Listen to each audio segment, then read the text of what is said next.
Bonjour, c'est Rachtika, psychologue clinicienne de la santé. Alors aujourd'hui, nous prenons un moment pour causer de tout comment affronter et de puiser de ses ressources personnelles justement pour combattre le nouveau virus, le coronavirus en ce moment. Moi, je connais qui peut impacter tout le monde à plusieurs niveaux, financier, social, économique, physique, mentalement aussi. D'accord? Donc, il est important de savoir aussi, c'est que face à une situation qui surgit d'un coup comme ça, et avec une certaine gravité, à ce qui paraît, donc il est normal d'avoir des ressentis d'injustice, de colère, de frayeur, de besoin de rassurance aussi, de rassurance à travers l'information, de suivre de ce qui se passe, de se protéger. D'accord? Donc, mais aussi surtout pour ceux qui déjà ont un certain diagnostic d'anxiété, de troubles psychosomatiques, de phobie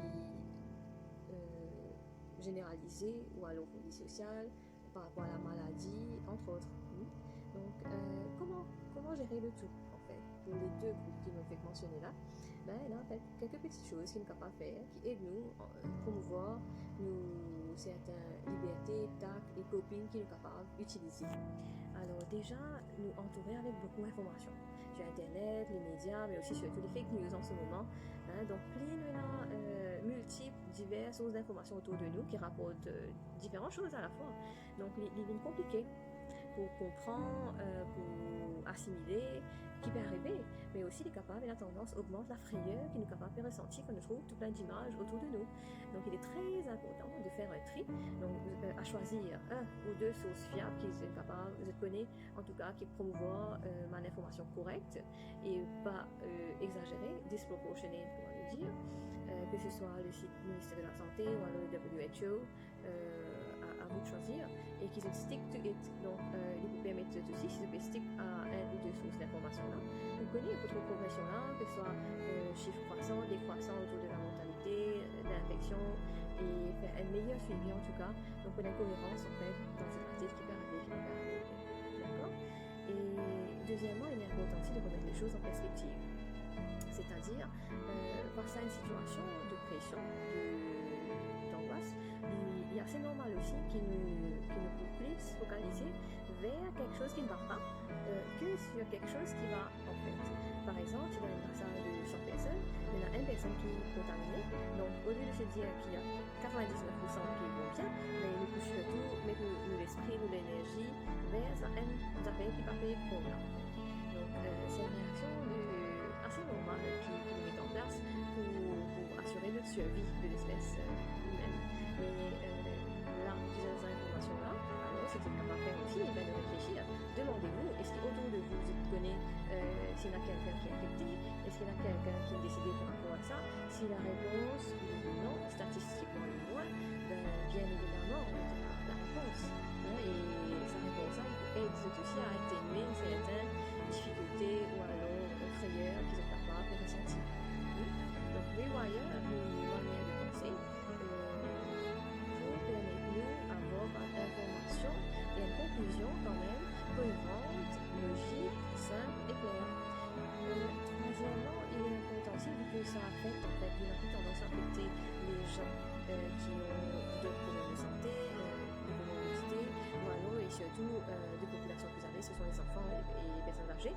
Donc nous en tant qu'adultes là, et surtout pour les enfants, je vais dire, il est important qu'ils nous-mêmes nous gardent quand même un certain comportement qui soit stable, qui nous arrive à contrôler nos émotions face à ce facteur de stress là, le coronavirus en lui-même le mot, ou alors si nous connaissons s'il y a quelqu'un il est infecté entre autres, donc essayez de maintenir le calme, essayez d'agir de manière productive. Les enfants ont tendance à apprendre beaucoup à travers l'imitation. Donc, si je trouve nous, comment nous peut agir et réagir face à une problématique, je pourrais avoir plus tendance à adopter ce style de faire là. Et pour les enfants aussi, je pourrais plutôt calme. Et il est important d'en parler aux enfants et aux personnes âgées, oui, mais dans un langage qui je peux comprendre, qui est propre à eux. Hein? Peut-être pas trop de jargon technique, peut-être pas des budgets aussi, avec tout type d'informations, beaucoup d'informations limitées et simples et claires. Voilà. Alors, quatrième, ben oui, il est important aussi quand même de maintenir une hygiène de vie correcte, se laver les mains, une alimentation adéquate, balance diet, comment dire, de s'hydrater correctement pour nous maintenir quand même, et sinon améliorer nos systèmes immunitaires pour qui pour nous correctement, plus fort, solide, comment dire, pour énormément risque d'être infecté et sinon infecté aussi, de passer cette étape-là plus de manière euh, mieux, on va dire. Ok.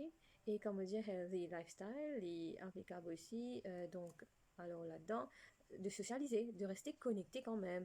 Parce que là, à entendre, il y a beaucoup d'événements qui peuvent être annulés. Et c'est normal aussi. Donc, nous visons limite, nous, participation à, de s'entourer de plusieurs personnes dans un groupe, tout ça. Mais en même temps, on a différents moyens de rester connecté et de ne pas s'isoler, surtout face à ça. Hein, il est très important de partager ses ressentis, de quand même une source de bien-être et de plaisir, pratique quelque chose euh, qui fait nous améliorer notre bien-être et notre qualité de vie quand même.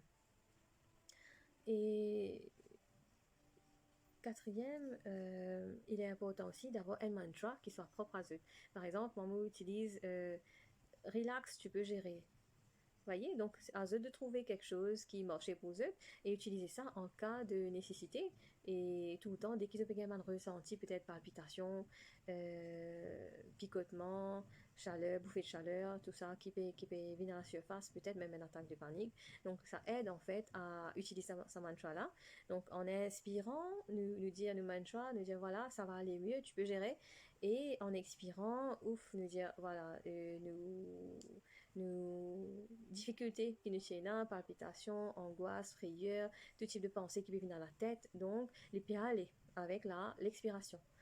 Euh, En dernier, il est important aussi pour ceux qui déjà ont un suivi avec un professionnel de santé, si vous voyez que ça ne va pas bien du tout, alors là, il est important quand même de reprendre contact, les rendez-vous, d'y aller et parlez-en à votre équipe d'aide. Ok? Take care.